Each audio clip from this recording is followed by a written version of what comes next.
नमस्कार। Valmiki teachers training college Vaishali के इस YouTube चैनल में आप सभी का स्वागत है।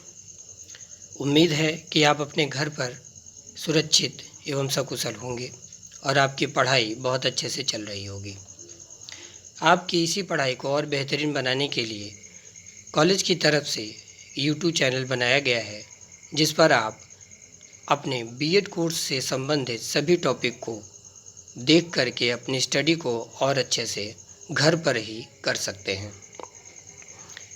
मैं Saumya Vinod, assistant professor fine arts and ICT, आपके लिए आज ICT से रिलेटेड एक महत्वपूर्ण टॉपिक हार्डवेयर लेके आया हूँ। उम्मीद है कि यह टॉपिक आपकी पढ़ाई में काफ़ी सहायक सिद्ध होगी। हार्डवेयर क्या है? कंप्यूटर के अंदर एक सेंट्रल प्रोसेसिंग यूनिट होता है, जिसे कंप्यूटर का ब्रेन कहते हैं। इसी से कंप्यूटर के सारे इनपुट और आउटपुट डिवाइस आपस में कनेक्ट हो जाते हैं। इन सभी डिवाइसेस को जिसे छुआ जा सकता है, हम हार्डवेयर की संज्ञा देते हैं। इन्हीं पेरिफेरल या इंटरनल डिवाइसेस को हम हार्डवेयर के नाम से जानते हैं। CPU के अंदर कुछ पार्ट्स होते हैं, जैसे मदरबोर्ड, हार्ड डिस्क, DVD रोम इत्यादि। इन सभी चीज़ों को असेंबल किया जाता है तथा इनके अलावा एक पावर सप्लाई होती है जो कंप्यूटर को पावर देने का कार्य करता है। आप देख सकते हैं इस चित्र को।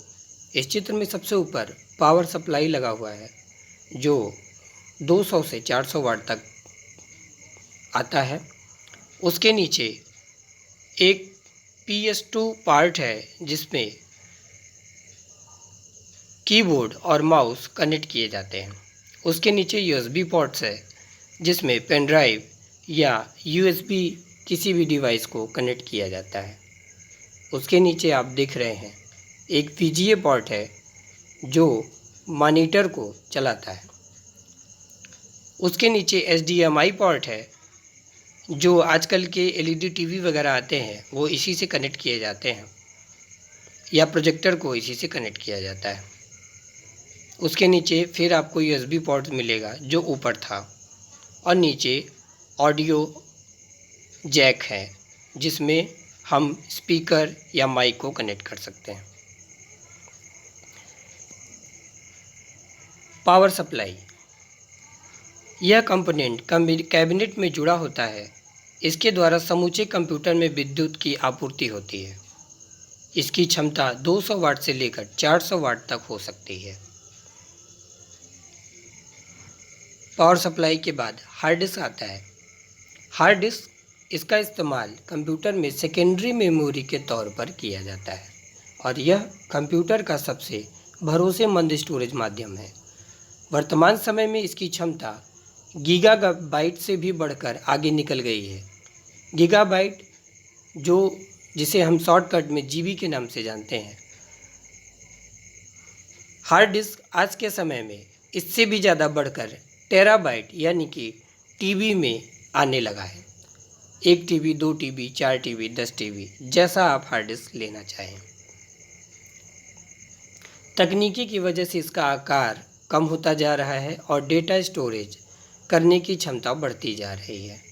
इसे कंप्यूटर के मदरबोर्ड में लगे IDE या SCSI पोर्ट से जोड़ते हैं। DVD ड्राइव, यह CD ड्राइव का एडवांस संस्करण है। इसका पूरा नाम होता है डिजिटल वर्सेटाइल डिस्क। इसका आकार CD जितना ही होता है, लेकिन इसकी क्षमता कई CD के बराबर होती है। इसकी क्षमता लगभग 4.7 GB के बराबर होता है। यह CD से कीमत में ज़्यादा होता है। आजकल CD ड्राइव की जगह लोग इसे भी इस्तेमाल करते हैं। देखने में यह बिल्कुल CD ड्राइव की तरह होता है। यह CD ड्राइव का चित्र है। इसके बाद आता है कीबोर्ड। यह प्राइमरी इनपुट डिवाइस है। इसके द्वारा आप अंकों, अक्षरों के रूप में कंप्यूटर में डेटा इनपुट कर सकते हैं।